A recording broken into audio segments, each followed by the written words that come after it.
Welcome to the Danny Clinkscale Reasonably Irreverent podcast.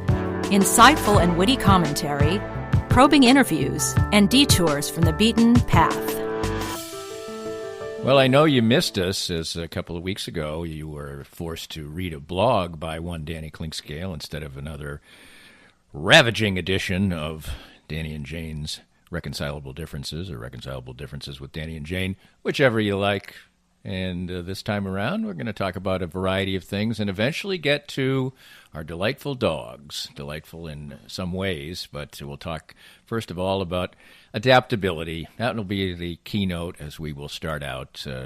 Adaptability that we're all having to show these days, and adaptability that probably isn't one of my greatest strengths, and adaptability that probably is absolutely one of Jane's greatest strengths as well. So those are kind of things that we're going to delve into in yet another edition. We always have fun with it. We know that you enjoy it. I can tell by looking at the numbers. So we're glad we started this one up. And sometimes there's some irreconcilable differences in our lives, but we'll maybe focus more today on the reconcilable differences.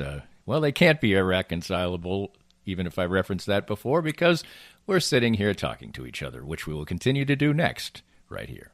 Cinematic Visions has been an affordable solution for professional media production in Kansas City since 2003, offering award-winning video production and creation, as well as a wide array of digital and social media management services. From planning, scripting, filming, editing, and post-production, to delivering your product to a watching world, Cinematic Visions will provide professional and affordable services for you and your business with the necessary return on investment to make it all worthwhile. Cinematic Visions' goal is to unlock the power of storytelling through video and a strong online presence for your company. Beyond the numbers, they want to inspire and evoke your clients to feel and act. Let my friends at Cinematic Visions embed your brand where it belongs, in your customers' minds. You can find them online at cinematicvisions.com or with a quick phone call at 816-600-6300. I'm here with Tim Emerson, the owner of Emerson & Company. And Tim, give us an idea of the range of services that you provide from Emerson & Company. At Emerson & Company, we do credit card processing, payroll services. We do bookkeeping, merchant accounts like point-of-sale systems. What would you say differentiates you from other companies in the field, and what makes you special? I think what makes us unique is that we're a small local business making regional decisions on companies. We create a profile for the business and then put it out to our different vendors in a very competitive environment and tailor those needs to the specific business, which usually ends up in a great fit or great result for the company. And, of course, the idea is to save money, right? Save money, and actually sometimes I'm surprised where actually a solution that may cost a little bit more ultimately does save money, but we're not conditioned to think like that sometimes. Emerson & Company. Check them out at emerson-co.com or call them at 816-360-9092. If you'd like to join these and other great sponsors and market your business to a growing and engaged audience, contact us at danny@dannyclinkscale.com. Look forward to hearing from you. Welcome back to Reconcilable Differences with Danny and Jane. And sitting across from me is a very adaptable person who has had to do that certainly over the last few weeks. And basically, I think her entire adult life has been a lot of adaptability. And it is, I think, one of Jane's strengths. Maybe she doesn't think so, but I do. And she is on the mend. If those of you who follow this podcast know that Jane suffered a foot injury and she broke her foot, and it is certainly getting better, and the other leg is getting better, and the crutches are gone, and now we're just a relic of the past. But I have seen everything from Jane cooking on a footstool to issues with showering. You can go into those if you want, but that's a personal thing. I'm not going to talk about showering. And also, Jane sings on a very consistent basis, and she had developed a little setup in front of the piano to be adaptable in that way. And, you done good, honey. Oh, my God. All I can say is always look down, never fall. That's all I can say. Seemingly minor little dip, caused a navicular fracture. Avulsion fracture, actually, of the navicular bone, excuse me. I've learned all these amazing things. It's a teeny little bone chip. That's the joke. Such a teeny little bone chip, but all of the different things that go along with that that cause pain, I learned what pain was all about. But you know what the great thing is? When you look back, it doesn't take that long for it to heal, but you don't realize how valuable your two legs are, especially your ankles, when something like this happens.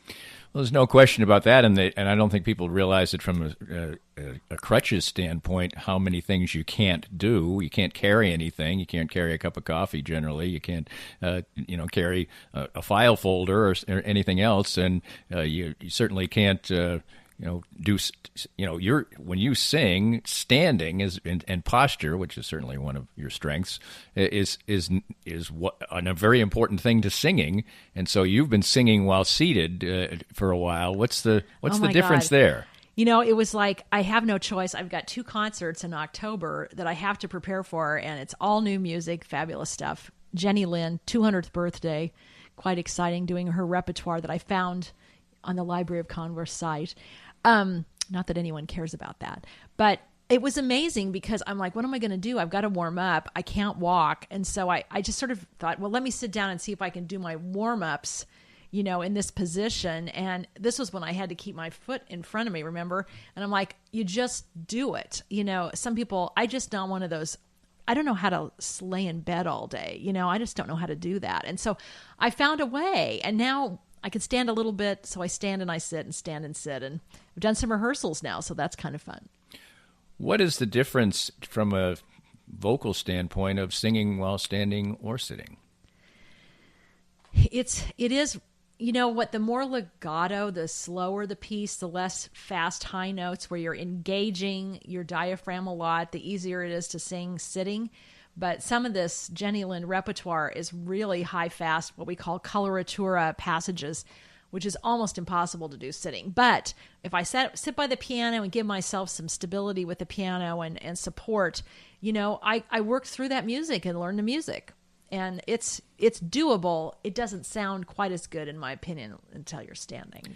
Well, I know that when I did play-by-play, and hopefully do some more, but I've done plenty in my life, and a lot of times you can't stand. But when you can stand, I always stand, and it is definitely a better way to produce good vocals. Now you're at a basketball game and you're courtside, you're not going to stand. But in a football press box, you can do it. In a baseball press box, you can do it, and I always did it. So I think it is absolutely superior, and of course nobody, unless they get to be real famous and then they can't stand and they have the ability to sit, is going to sing while sitting. But people also in certain roles, you're going to be in a chair or in a bed. Oh, yeah. Some of the great opera directors, they have you laying on your back, so singing great arias. So, you have to be adaptable, but it's weird in a recital situation to do that. But it was good for me in a way. It kind of shakes things up as if we haven't been shaken already this year. Well, you talked about having the 2 concerts in October, and you're a very busy person, and you have a lot of things on your plate, but this is so important to you still, and it really creates a great aspect of release in your life. And we'll talk about the dogs a little bit later on, but in particular, one of our dogs really shares the enthusiasm for your singing. What kind of release, or can you describe the feeling that singing, which you take seriously and is time-consuming the way that you do it, fits into all the aspects of your life? I think it's like any endorphin fix that someone in sports has. You're really using your breath support when you sing opera. And when you get used to doing that, it's like when you don't do it, you think there's something wrong. It's like you've missed a moment you're exercising your best muscle. And in my case, the only good muscle in my body is in my throat. So there is an endorphin release. You clear the air of all the clutter in your head and focus entirely just on that musical phrase, the meaning of the words. If you're musical at all, you're focused on the line of the music and the inspiration that music brings you. And so it is cathartic. It is my therapy. I hear you warm up, and I've heard you warm up thousands of times now, literally. And it's the same thing. It's the same warm-up routine. I'm always struck when you're singing your songs and everything. That seems, really satisfying and things like that. But it would seem to me that the warm-up would get a little boring. Yeah, I would kill if we could just immediately start, at the beginning and just start singing an aria without warming up. But it's just like any muscle. I know how much better I sound on the first phrase if I've warmed up. And believe me, when I was younger, you try it, when you haven't had a chance to warm up, and it makes all the difference. It's become just like you, Danny. Every day of our lives, you go in the basement in the morning and you warm up your body, you work out, you have a routine. What would you do if you didn't have that? Right, and I guess I don't consider it boring, and I do generally do the same thing. And when I ran, I did the same thing. Now you're thinking about different things. So, yeah, I guess I'm the last person to talk about that. And I'm also the last person to probably talk about adaptability, because I think you can probably reconcilably say that I am a person of pretty regular habits. Indeed. I do. I've worked out every single day, except for about 4 months when I was incapacitated in the time that Jane and I have been together. So she's never seen anything else. He severed his patellar tendon. Yes, incapacitated. There could be a lot of meaning to that. He severed his patellar tendon. Well, don't do it. Yeah, don't do it. It's not a good thing to do. But other things we're adapting to these days are things we can't have. I wrote a blog the other day about not being able to go to the movie theater, and it's really something that I very much enjoy. We're trying to figure out a way to, scratch our travel itch, and that's, not necessarily anything that you're certainly not getting on a plane these days, and that's already affected one of our things. I guess what we'll realize from this year, and we hope not too long beyond. We keep talking about what a disaster 2020 is, but it doesn't look like 2020 is going to be it, unfortunately. I guess we'll just look back and realize and maybe appreciate a little bit more the things that we have, because we've had to adapt to going without them. I'm finding some of this rather cathartic. There's a lot of aha moments for me going on, because it sort of forced us to rethink our life. We've had no choice. We have to enter into a different way of working with our clients, our employees. And it also helps us step back and go, what else in my life am I missing? Do I really miss these things? Do I really need all of these things on the plate? What I'm loving is watching people being creative, like taking their RVs out. And we have a couple friends that they're going all over the United States with their RV now. Luckily, they have that option. And they're looking at the state parks. They're viewing the state parks in a way they probably never have before, and valuing that. You don't always have to spend top dollar to have probably one of the best moments of your life. No doubt, and we've had simple trips, and we've talked about this before. We've had simple trips, we've had elaborate trips, and I think we grow to appreciate them all. But I think the next time we actually stay in a hotel or stay in a Airbnb or go to a national park or something, it may be the best one we ever do, because we've had that taken away from us. I just want to be at one with the buffalo. That's all I ask. I love the buffalo. I don't care where they are. What's funny is when we went on the trip to Wyoming and to Mount Rushmore and eventually into Wyoming, and we went to the Buffalo State Park. Custer State Park. Custer State Park. But as we were getting towards there, we saw like one buffalo, then we saw another buffalo, and eventually we would see so many buffalo that one buffalo wasn't, we were so excited to see the one buffalo. Eventually we would see herds of buffalo, and then when we're proceeding out of the park, we see one buffalo. It's like, oh, that was just one buffalo. Just one buffalo. Well, what was great is to see their patterns of how they walk in a straight line, and they even do that down the roads, and now we understand why, what their habits are. Why do the prairie dogs, there's this simpatico relationship going on with that. I mean, you learn all those amazing things, and you have a chance to step back and reassess your life in a circumstance that we have no choice. Now, I feel for anyone who's ill or not feeling well or has lost someone in this pandemic. It's impossible to enumerate the loss that's going on in the world today. But I'm just saying, if we're stuck in this situation, the more positive you can be about what this time means to you and your loved ones, that's what I'm thinking about anyway.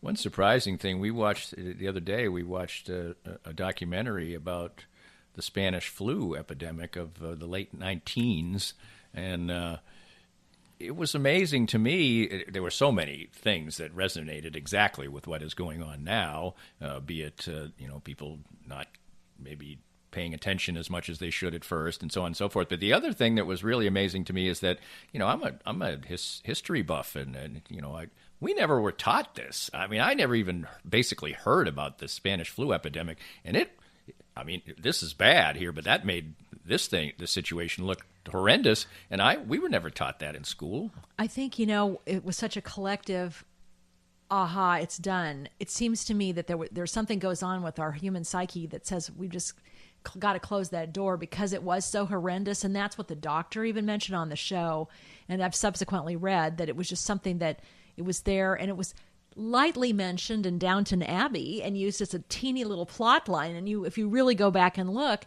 people, I think, were ill. They didn't know how ill they were, and they would just collapse on the street. I mean, they didn't have as many cars, so you could not safe distance as easily. And so I think people were just wandering the streets, and suddenly they were down. And there wasn't a process of assessing how ill you were then. And maybe part of what people's optimism generally was is that really this particular epidemic just kind of went away. I mean, yes. That's definitely not something that seems to be in the cards here, but maybe that was probably part of the thought process. These things all just go away, and maybe that's why we haven't done probably as good a job as we should. Well, one pair of little, not people, who probably don't know what the hell's going on as far as the epidemic is concerned are our lovely dogs, Charlie and Quinny, and each of them is having little health concerns right now, and that creates more than little concerns in our life, but I'm sure they'll be fine. And but coming up next, I want to talk about definitely one of the joys of our life. When we started doing this podcast, I said we're definitely going to talk about dogs one time, and of course the dogs will be ever present in any podcast we do, I'm sure, but let's specifically tell the tale of our little pups coming up next. Excellent. More of Danny's Reasonably Irreverent podcast after this.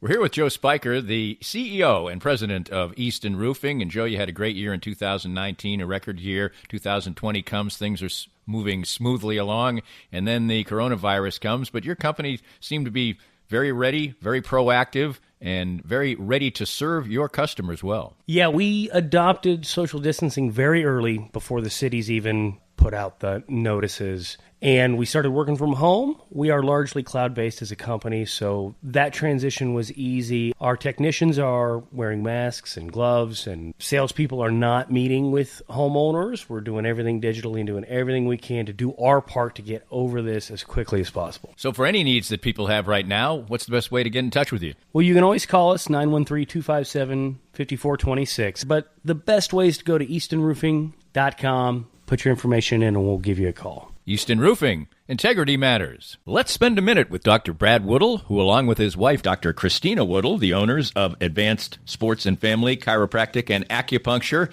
my home for chiropractic care. And first of all, just tell us about the wide range of services you offer. Danny, we offer comprehensive chiropractic, acupuncture, physiotherapy, and rehab. We do a very thorough examination, x-rays on site as necessary, and we have a full rehabilitation department, so we can help out with exercises, stretches, different therapies for the complex, but also the very simple conditions we treat. You have been deemed essential and have remained open all through this COVID-19 process. What are some of the things you've done to make sure that was the case? From the very beginning, in March, we started to make sure that we were cleaning and sanitizing with EPA-registered sanitizing products. We also implemented masks way before the state required them. We implemented a parking lot waiting room, took out half of the chairs in our waiting room, and made sure to space out visits so we could appropriately meet, discuss, and also screen patients to make sure we were taking care of healthy people. Find out more about Advanced Sports and Family Chiropractic and Acupuncture and how they can help you at ASFCA.com. We're visiting with Larry Marshall, former Chiefs defensive back and punt returner and now a Chiefs ambassador. Larry is a former pro football player with the aches and pains that that come with that. And moving on in age, as we all are, what do the Canaway CBD products do for you? It's been a great relief for me. Being a punt and kickoff returner, collisions were a mainstay of my career, and these Canaway products, the salve especially, has really helped me try to get through every day with the aches and pains that I've had over a career of 7+ years in the NFL.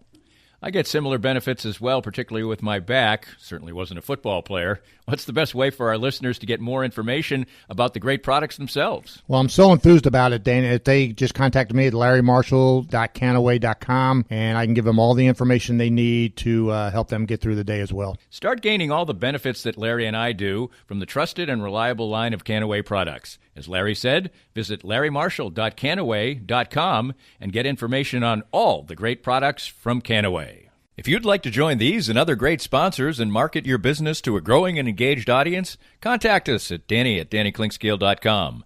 Look forward to hearing from you. Welcome back, and if you thought Jane has a lilt in her voice and a happy sound to her voice, which she generally always does, yeah, you do. Even when you're mad, you do. Thank you, Danny. She'll really be lighting up now because, there's probably people in the running. I'm not going to, but there is, I've never been around somebody who loved their dogs and who appreciated their dogs and treated their dogs so well as you did. You do. We have had 2 corgis now, and let's just start there. We had Dante, and that was our lone dog for all those years. Oh, do I yearn for those days of one dog. But anyway, a wonderful dog. I mean, I maybe someday there'll be a corgi that I run across that isn't fabulous, but certainly our 2 have been. And Dante predated me, so what was the process of deciding and getting Dante? Wow. I was hadn't met you yet. I was living alone in an apartment, and I've always, my sister got me into corgis. I grew up with dachshunds. When I was living in Chicago and I was still singing, I would see these dogs every once in a while. People would bring dogs in. They lived in high rises. It was a crazy life to have a dog in a high rise. And I thought, I'm going to go run. I found out there was some corgi dog show in northern Indiana. So I ran down there and saw all these, they look like little angels. They are like these little fairy angels. They have a smile. They all are smiling. And so they look like they're all there for you. And they are. They expect you to love them. That's the kind of dog they are. And so it was always in the back of my mind. And all of a sudden I finally said, that's it. And I went to a dog show here in Kansas City, and I ran into this breeder and I said, that's the strain I want. Are there any puppies anywhere? And of course there were 2 left.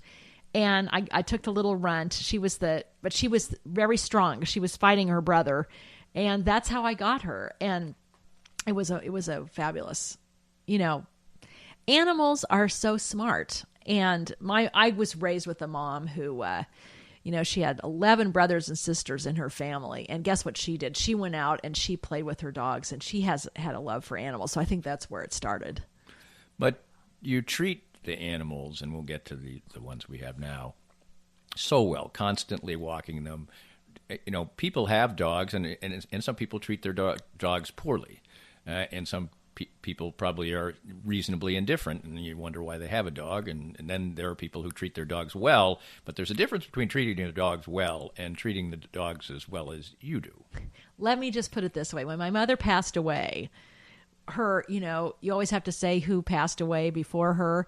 Well, we included her 5 dachshunds by name. I mean, that's the thing going on. And I guess, I don't know what it was. Both my parents had a love for animals, and I saw how much they valued and how smart they are. Even cattle are smart. I mean, horses and cattle take to music. If you play music in a field, they come a-running, and they are listening and weeping just as we do. If you want to take the time, they're there for you. And that's my goal is to relate to them. I don't think about it. It's just in my nature to want to enjoy that kind of closeness. And they're a pain in the you-know-what. I mean, they're always getting sick. There's always got something, you have to be there for them if you want to treat them well. But they give you so much unconditional love. what would we do without our dogs in this pandemic? I told you the other day. I'm like, boy, what a lonely house we'd have because the girls are gone. Yeah, that's absolutely true. And we have, so Dante passed away, and that was a very painful thing. I wasn't ready probably for the fact that I was supposed to be there when the dog was put down. And what about a decision for a dog owner? You don't have to be there in order to have that to occur. Why in your world would you choose to be there? That's a good question. I don't even know how to say. Would never, ever, ever consider not being there for my dog. I mean, even though it happens so quickly, we have a vet who will come to our house to do that. And, it's maybe for me as much as it is for the animal. You have to go through a process. And to me, that's the most humane. We thought, or the idea was that we would go kind of a short period of, a period of time without having a dog. That there would be a grieving period or whatever, but that pretty much went out the window pretty fast. You just couldn't handle it, I guess. Well, it was hard because it's like she's my office mate. They're just always there. And it's really weird when they're just not there. And of course, what do you do? But you start researching. And I found this strain of Corgi I really liked. They were in New Hampshire, and they also exist in Italy. Well, we weren't going to Italy to get a dog. And so I found out when I got in touch with them that, lo and behold, there was a litter that had just been born in Lincoln, Nebraska. And what do? You call them, and then they decided to bring all the dogs to Kansas City because they've heard, okay, my vet has told anyone who questions whether we should take their dog or not that she says, if I had to come back as a dog, I would want Jane or Emily as their owner. Your sister, yes. Yes. Well, I can vouch for that. They're incredible dog owners. And now we get, and of course, they're, Quinny is just, I almost don't differentiate. I don't really remember Dante that much because we have Quinny. Right. And I don't really know. Maybe you can differentiate. What were the differences in? To me, they're just Corgi 1, Corgi 2. Quinny is more social and more inviting. She's more outgoing, even though she's still a sensitive dog. Dante was sort of on her own. She was actually kind of more sporty. She could walk forever. I walked her miles and miles and miles, and she just would go, go, go, go, go. And she was really close to me. Didn't take to you as quickly because, I had her first. Quinny, on the other hand, she's a sporty dog, but somehow she's very careful about her surroundings. She doesn't want to go but so many feet away from the house. So I have to get around in a park somewhere to get her to really go. Well, wonderful dog. Love the dog. I don't have a bad word to say about either one of our Corgis, really, except they shed, and I have to vacuum probably more than I do. And when I vacuum, I have to empty the little bin at least. Well, it's a 2-bin fill job. Let's put it that way. So that's about the only thing that's. If you're considering getting a Corgi, I will give it 97%, and the 3% is just the shedding. That's the only thing that's bad. Well, I think we've heard this before, either on this podcast or on the radio or whatever. The standard joke, as it were, and the joke would be on me, was that Jane had often advocated for a playmate for whatever Corgi we had, Corgi 1 or Corgi 2. And I said, hey, I don't really put my foot down too often in our relationship, I don't think. But I said the total of dogs and husbands is 2. You decide. So that was the standard line I always used. But as Quinny was very young, and you were still sort of pressing that, and one time sent me an email and about Charlie, and I think I basically probably emailed one line back, which was the same line I just said. The total of. So anyway, I go away on an assignment. I'm pretty sure it was the Super Bowl. That's the way I tell the story always. I think I'm 98% sure of that. And I come back, and there is Charlie. Now, I don't know if we've ever even talked about this, to be honest with each other, but some some guys might have been pretty pissed off I'm about, sure. about this particular. There I mean, is I no kind of took it question. in stride, but I'm still in the back of my mind. I've subsequently thought, she just up and defied my request. What was the inspiration to take that far? You know what? I didn't think about it because I saw this face. I saw this face. My sister knows dog rehomers because she's around all these horse people. And I don't even know how. Oh, yeah, just out of the blue, this little sort of dachshund face, who was, doing the downward dog photograph. And I saw the look on that little ornery face.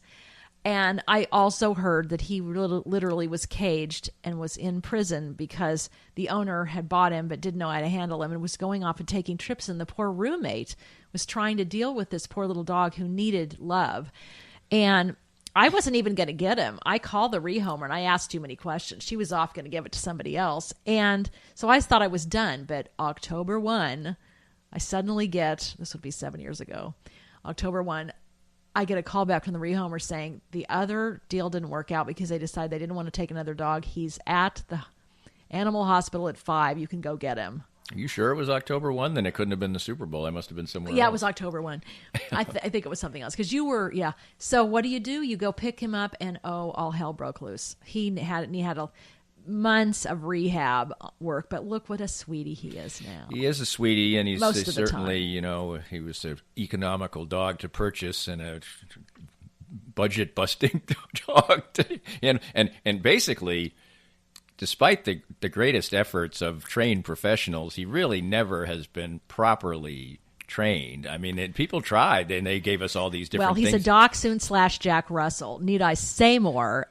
Yes, we had to buy a very expensive fence to keep him yarded. But boy, does our house look nice. He leaps like a kangaroo. He leaps like a kangaroo. And, we eventually had to replace the carpeting because he's not that great at that either. Yes. But so it is proof positive that somebody who probably had a great success record of training dogs, we had 3 of them, and then it didn't work. But he has certainly grown as a dog, and he's less of a handful than he once was. But believe me, he's still a handful. And what is, I guess, great about it, and I do love the dog, by the way, so don't get the idea that I don't. Quinny just has such a good time with him, and they're such good playmates. Now, occasionally they get too rambunctious with each other.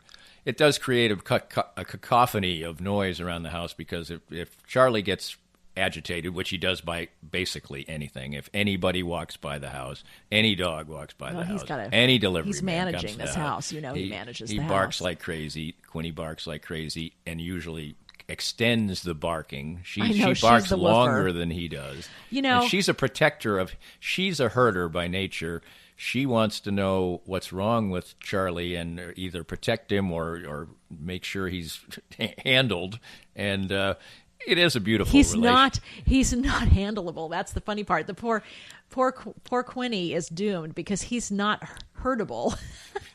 No. And so you got this madness ensuing. They were tough to get at first it was really tough. But somehow they worked it out. And that's what's fun about animals. I mean, in the end, they are kind of what I wanted them to be in, simpatico in a way. They really are sort of one and the same in an odd. I mean, they just have found their world together. And we've talked about adaptability, and one of the things you've had to adapt to is that it's been 5 weeks now, going on 6 weeks, that you have not been able to walk your dogs, and it's one of the real therapeutic and cathartic things for you. I have replaced you, but I'm sure they're not feeling so great because I do not walk the dogs every day. I don't. Every other day, maybe, something like that. I do enjoy it. Quinny doesn't walk as far right now in the summer heat, so usually it's a 2-stage walk. But I think among the many things that you are desperately looking forward to, be it travel and standing to sing and everything else, will be to get those dogs out on a leash. That's another, it's just like your workout. I mean, you're giving them something that they love to do, and it helps. It's good for you. Exercise is great, and it gets you out in the outdoors. And, hey, they're the one thing we can actually hold and love at this point. It's really, there's no hugging outside of our family, so not a bad thing to hold. I think my most enjoyable times with the dogs is when we can go to a non-leash park, and they can just run around. I love watching them scamper around like that. That doesn't happen particularly often, and as Quinny gets a little bit older, she's not as frisky to go that far, but I think that's, walking, Charlie, is okay, but it's hard work, for one thing. Well, he's a flyer. Yes. And so, not that my days are numbered of walking. I do like a tandem walk, but Jane does the walk with both of the dogs so well that sometimes that's off of my plate. So I bet you can't wait, right? I can't wait. But it's fun to see you do it too, Danny. Thank you. Yes, well, I like that. Well, we'll see how long it is before Jane can walk the dogs. An update coming your way on our next edition, among other things, as we wrap it up for this time around on Danny and Jane's Reconcilable Differences. This podcast was made possible by our great sponsors. We hope you enjoyed the latest Danny Clinkscale Reasonably Irreverent podcast. Come back soon for something fresh and new.